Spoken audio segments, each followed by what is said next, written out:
Hello buddy, Insane Frame here and we're back with a special video this time. This channel has hit 4K subs quite a while back honestly, and we haven't celebrated it yet, so here we are at last. Our previous special video was the 3K sub special, in which we played Fallout 3 using items from Vault 101. So for the 4K sub special, we're going to see if you can beat Elder Scrolls Oblivion using only summons. So the reason this is a difficult challenge is that we're not going to be able to use any weapons to attack or to defend, only conjured creatures. This will be fairly difficult because not only are we removing our defense, we will be relying on creatures to do the damage for us. So with all that, let's get straight to the rules. We cannot use any weapons or armor, so we cannot use any armor that has defense value, and as for weapons, that's quite self-explanatory. Only conjuration summons can damage enemy units, this is a must. No glitches or exploits, and no modding the game's files, and we're going to be playing on the hardest difficulty. So we start off as a prisoner in a jail cell in character creation. We select the Kvatch as their Fluffy, and we name ourselves Tigra because at the moment we don't have the power. Anyway, the prisoner taunts us through the bars and the guards come in and Uriel Septim is in tow, who is the Emperor. Why he's closely named after a really cool piercing, I'm not sure, but he lets us tag along and use the secret entrance, getting us out of our cell. We stand back and let the cultists attack, not suspicious at all from us, but the Emperor's bodyguards deal with them very efficiently. We have to part ways, so we run through rats, traps and goblins, oh my. We see the Emperor again. He asks us which of the 9 divines that we worship. The one we go for is the Lover. I'm not actually sure why I picked this, but it allows us to paralyze someone once a day by giving them a kiss. How lovely. But on a serious note, I don't know how difficult this run will be because I've not played this in several years, so consider this like an emergency panic button. Some mythic Dawn members show up and kill the Emperor, and his bodyguard lets us choose our class. We go for the mage class as it's the most magic friendly, and we're tasked with finding Joffrey to show him the Amulet of Kings in Wayne on Primary. We get to the end of the sewers and get one last chance of changing things, but we're a good fluffy kitty, so we don't really need much more than that. Once out of the sewers, we look over our spells. We have our first summoning spell, which is Summon Skeleton. It's our best choice at the moment, and we can cast it twice, which is at least something we can work with. We go to our first dungeon as we need gold pretty badly, and the bandits here aren't too bad, and since we can summon the skeleton when they're through with it, it's not too long before we can get some items and sell them. Once we go back to the Imperial City, we get the zombie spell, which is a very good start. And then we return to the dungeon and the zombie makes short work of the early bandits, letting us get the spoils and sell them for a bit of early gold. Wayne on Primary is next on the list of locations. We go to meet Joffrey, give him the Amulet of Kings, and Joffrey explains about Mehrunes Dagon, the Prince of Destruction, and that the Emperor had a illegitimate son. We go to the Kvatch. A guy stops us out of sheer panic, but we ignore him and go to the Kvatch to see the Oblivion Gate. Everyone's freaking out about it, and we go ahead and make sure the gate is dealt with. We roam around and use our zombies to our advantage and make sure we're out of harm's way. And then we close the Oblivion Gate, we grab the sigil stone from the tower, and lo and behold, the gate closes. Job's a good un. We speak to the guards, they decide to launch a counter-attack, and everyone in the church is safe. We go to the castle, deal with more imps, then go to a guard to get a key to the gatehouse, and then the guards help us get to the gatehouse by killing more of the Daedric forces, and once at the gatehouse we get the gate open. We storm the castle, get through several waves of enemies, mainly imps, and then we find the Count in a bad way, so we take the signet ring off him, hand it to one of the guards, and get some valuable armor. We go to Anvil and a random guard arrests us for whatever reason. Guess that's just life in the Elder Scrolls. But we do the right thing, serve our time, so all is good again. We sell a bunch of stuff, then go ahead and buy Cure Major Wounds, healing our HP in one go if we wish. This person is then in a panic and we summon a couple of minions to prey on them as we are just a fluffy Kvatch and it's what we do. Joffrey is here with Martin's face in the way. Thank you very much, Martin. The enemy have taken the Amulet of Kings, which is definitely not good, but still, all is not lost as Martin lives, so we head to Cloud Ruler Temple, which is the HQ of the Blades, who are the Emperor's bodyguards we saw earlier. Think of them as like the secret service to the Emperor, and they are very happy to see Joffrey and Martin. Speaking of which, Martin confides in us, and we talk to Joffrey about getting the Amulet of Kings back. He says to go meet an informant in the Imperial City, so we do just that, but we sleep in the arena in the Imperial City, and we level up. This game is quite cool in that it levels you up based on what you do and makes sure stats represent that. It can go either way, but it means you have to pay very careful attention to what you do or take longer to level up, which is pretty cool. A questionable yet charismatic fellow approaches us and he wants us to murder someone called Rufio and says he's from the Dark Brotherhood, so yeah, no thank you. You're charming, but just no. Anyway, we meet up with the Blade informant Joffrey told us about, and once in the basement, we deal with a cultist trying to do nefarious act, which doesn't work out for him. The Blade informant says this dead cultist is a part of a group called the Mythic Dawn, and we go ahead and pilfer a book off him. He advised us to see a scholar in the Arcane University about it. So we see this awesome Argonian dude, and he says we need 4 volumes to complete the set. We give him the first volume we got, he gives us the second, which is in the library, so now we need copies 3 and 4, but he does point us to an informant, so thanks Argonian guy. We go to the first edition, which is in the Imperial City Marketplace, and we persuade the shop owner so we can buy the 3rd volume, which is pretty neat. The guy who it was reserved for has a note for us, and it tells us how to get the 4th volume directly from a Mythic Dawn member. So the note leads us to the sewers, and once there, our Blade member wants to be interviewed, and to be honest, he's probably a better choice than us. We wait, and there's more Mythic Dawn members, so we're spotted immediately, and all hell breaks loose. We run away, but see an enemy fleeing, so we chase him down, and it takes, no joke, 3 zombie summons to defeat him. This raises alarm bells because we're going to need more powerful summons, and to be honest, it kind of feels a bit like Pokemon, but hey, it's a lot of fun, so why not? We also level up to Journeyman in our Conjuration, which is fantastic, and we also hand the 4th volume to our friendly Argonian who wishes to have some time to read it. So this is the perfect time to wander in a random direction in Oblivion and explore the world. We find a mountain, climb it, then find a bunch of ruins to explore with these big ogres, and they are very, very scary, so we run away. But then we use our Lover's Power stone thing to paralyze the big guy and let our minion deal with him, which is excellent. We go to the town of Coral to buy a couple of new conjuration spells, which are upgrades of our existing ones, and then we try our luck in the arena, but first we have to sleep and we hit level 3, going for more intelligence, willpower and speed.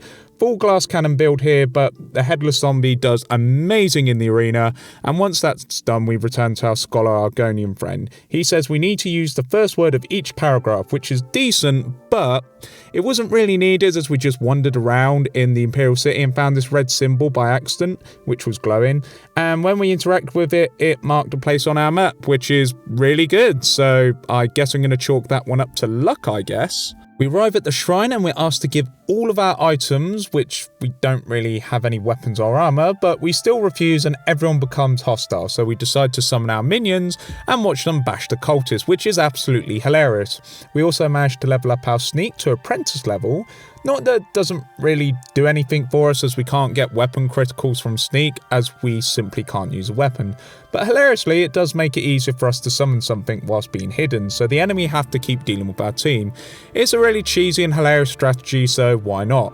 We get the book and manage to slip away, and our headless zombie does amazing work as he's our friend now and we're going to call him Frank. Once we escape, Joffrey says we need to take the book to Martin. Martin is shocked we have it, so we hand it to him immediately.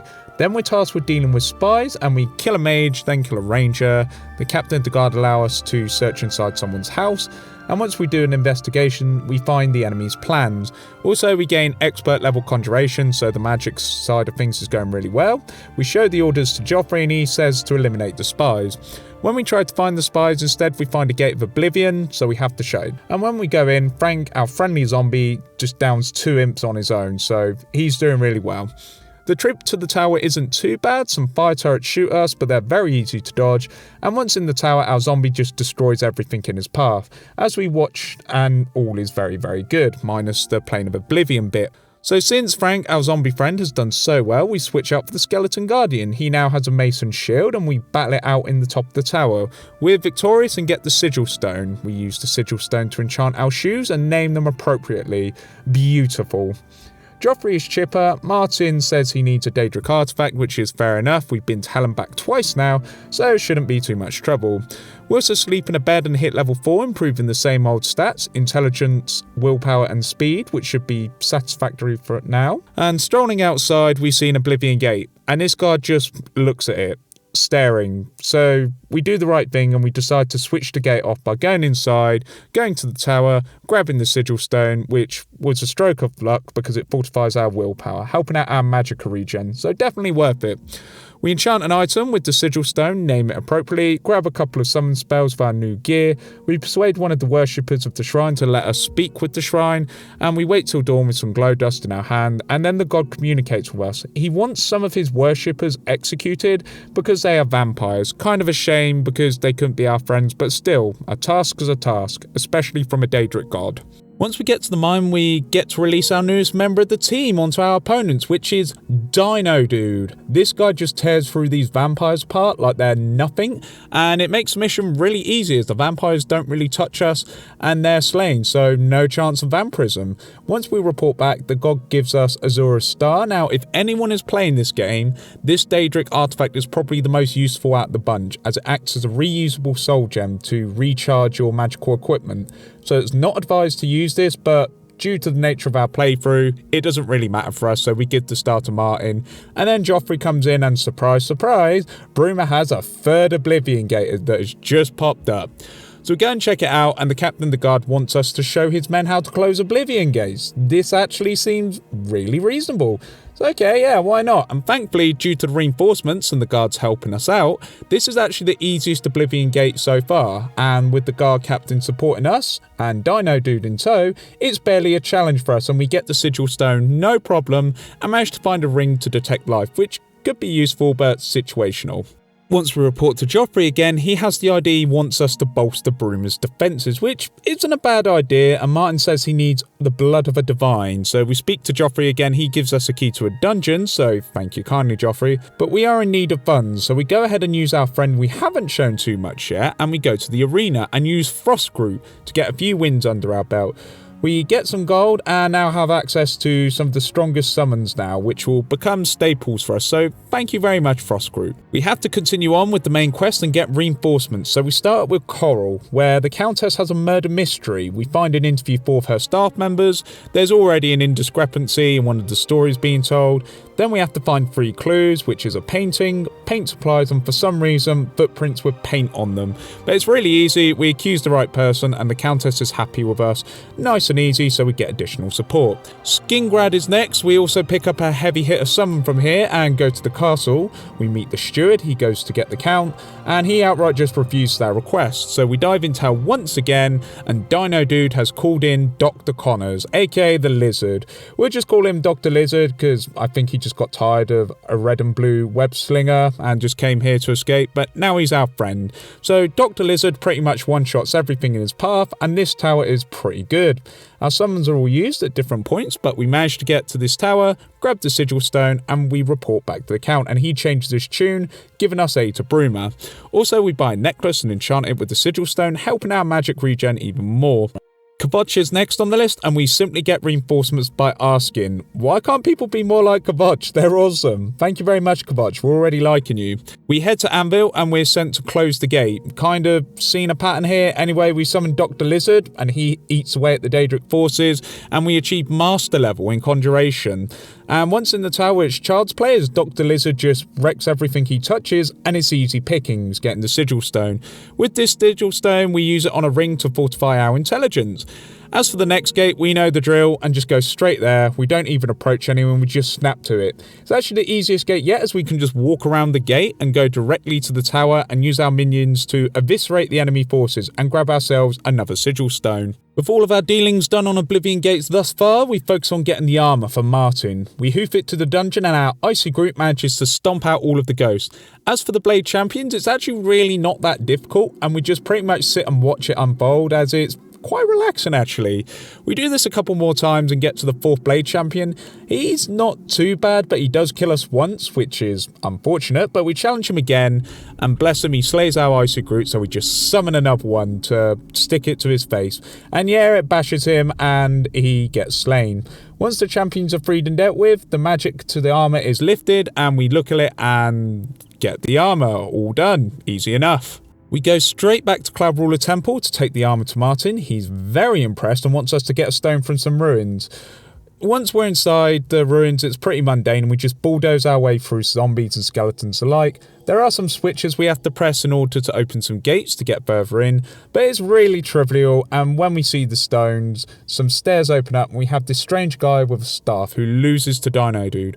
Well done, friend, you are absolutely amazing. We get back to Martin, who is looking really snazzy in his armour, and we give him the stone, and he says the last item we need, which we're not going to like, is a great sigil stone from a great Oblivion gate. And to be honest, I remember doing this when I was much younger, and it's not as bad as it sounds. We bribe the Countess into our way of thinking like a good maid should, and she agrees to our plan. Martin and his entourage, including us, walk through town, and we're hailed as heroes by the townsfolk, which is refreshing.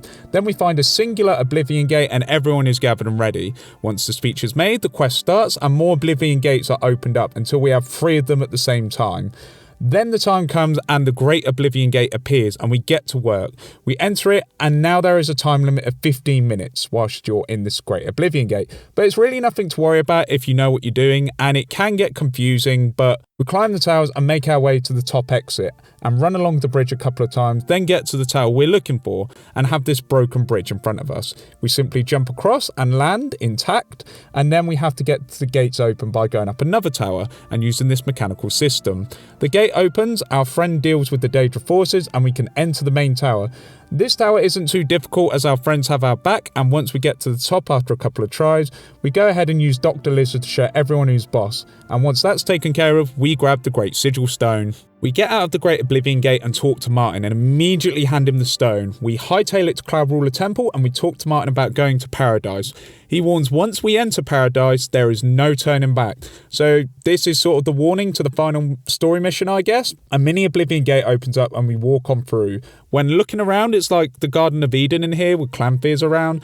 Well, they clearly haven't met Dr. Lizard, so they are easily defeated thanks to him.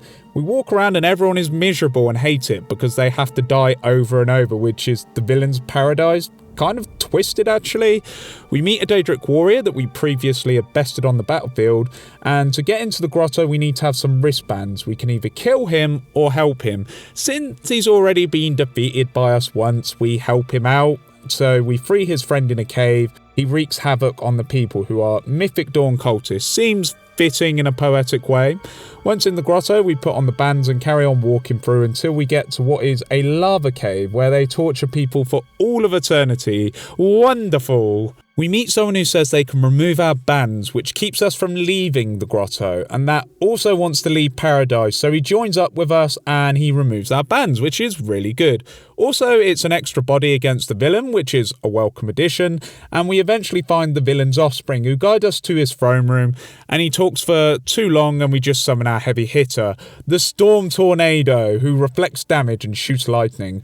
Marvellous. He is kind of slow, however, but he can take a hit, and we have to dodge all the spells coming our way, and the villain, Manka Cameron, has a summoned creature of his own as well. And his son is attacking our ally profusely, so thank you, ally, for helping us, but the enemy can be resurrected.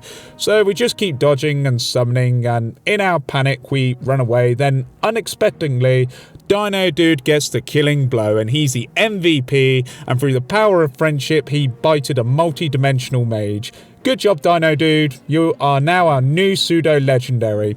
We do the honourable thing and steal the robe of our fallen enemy along with the Amulet of Kings, and we make it back to Martin while surrounded by the blades. We speak to Martin and he wishes to visit the Imperial City immediately, but we give him the amulet immediately and he wears it.